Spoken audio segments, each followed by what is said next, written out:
Hello friends. सिंहासन 32वीं की 24वीं पुत्री करुणावती की कहानी कुछ इस प्रकार मैं लेकर आई हूँ। राजा विक्रमादित्य का सारा समय ही अपनी प्रजा के दुखों का निवारण करने में बीतता था।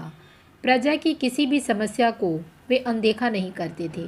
सारी समस्याओं की जानकारी उन्हें रहे, इसलिए वे वेश बदलकर रात में पूरे राज्य में, आज किसी हिस्से में, कल किसी और में घुमा करते थे।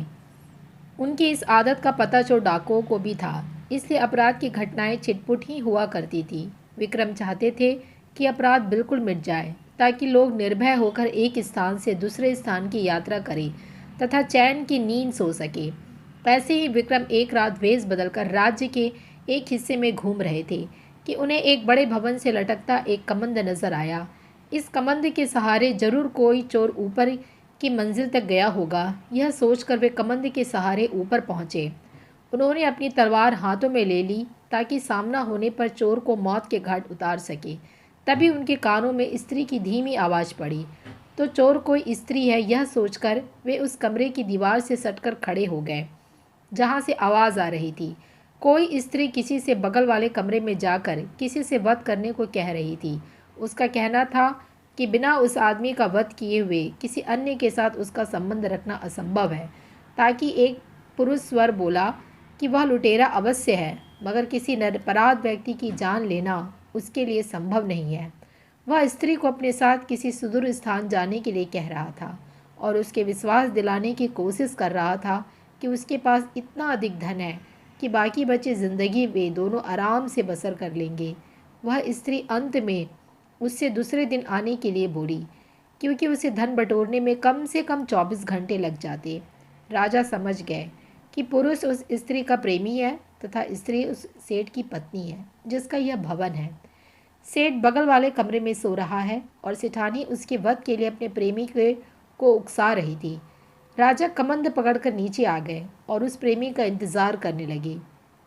थोड़ी देर बाद सेठानी का प्रेमी कमंद से नीचे आया तो राजा ने अपनी तलवार उसकी गर्दन पर रख दी तथा उसे बता दिया कि उसके सामने विक्रम खड़े हैं। वह आदमी डर से थर थर काँपने लगा और प्राण दंड के भय से उसकी घिघी बन गई। जब राजा ने उसे सच बताने पर मृत्युदंड ना देने का वादा किया तो उसने अपनी कहानी इस प्रकार बताई।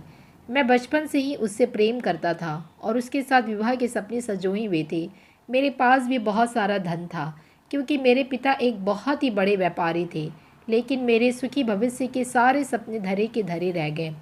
एक दिन मेरे पिताजी का धन से भरा जहाज समुद्री डाकुओं ने लूट लिया।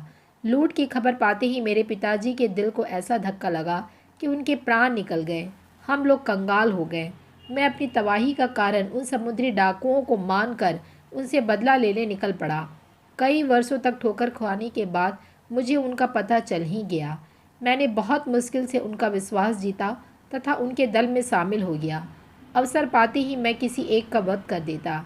एक एक करके मैंने पूरे दल का सफाया कर दिया और लूट से जो धन उन्होंने एकत्र किया था वह लेकर मैं अपने घर वापस चला आया। घर आकर मुझे पता चला कि एक धनी सेठ से मेरी प्रेमिका का विवाह हो गया और वह अपने पति के साथ चली गई। मेरे सारे सपने बिखर गए।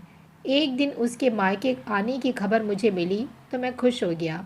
वह आकर मुझसे मिली और मैंने अपना सारा वृतांत उसे बता दिया। एक दिन वह मुझसे मिली तो उसने कहा कि उसे मेरे पास बहुत सारा धन होने की बात पर तभी विश्वास होगा जब मैं 9 लखा हार उसके गले में डाल दूँ। मैं 9 लखा हार लेकर आया। तब तक वह पति के पास चली गई थी। मैंने 9 लखा हार लाकर उसे पति के घर में पहना दिया तो उसने अपने पति की हत्या करने को मुझे उकसाया। मैंने उसका कहना नहीं माना, क्योंकि किसी निरपराध की हत्या अपने हाथों से करना मैं भयानक पाप समझता हूँ। राजा विक्रमादित्य ने सच बोलने के लिए उसकी तारीफ की और समुद्री डाकुओं को सफाया करने के लिए उसका कंधा थपथपाया। उन्होंने उस स्त्रिया चरित्र नहीं समझ पाने के लिए डांटा। उन्होंने कहा कि सच्ची प्रेमिकाएं प्रेम से प्रेम करती है, उसके धन से नहीं। उसकी प्रेमिका ने उसकी प्रतीक्षा नहीं की और संपन्न व्यक्ति से शादी कर ली। दोबारा उससे भेंट होने पर पति से द्रोह करने से नहीं हिचकिचाई। 9 लखा हार प्राप्त करने लेने के बाद भी उसका विश्वास करके उसके साथ चलने को तैयार नहीं हुई। उल्टे उसके मना करने पर भी उससे निरपराध पति की हत्या करवाने को तैयार बैठी है। ऐसी निष्ठुर और चरित्रहीन स्त्री से प्रेम सिर्फ विनाश की ओर ले जाएगा। वह आदमी रोता हुआ राजा के चरणों में गिर पड़ा तथा अपना अपराध क्षमा करने के लिए प्रार्थना करने लगा।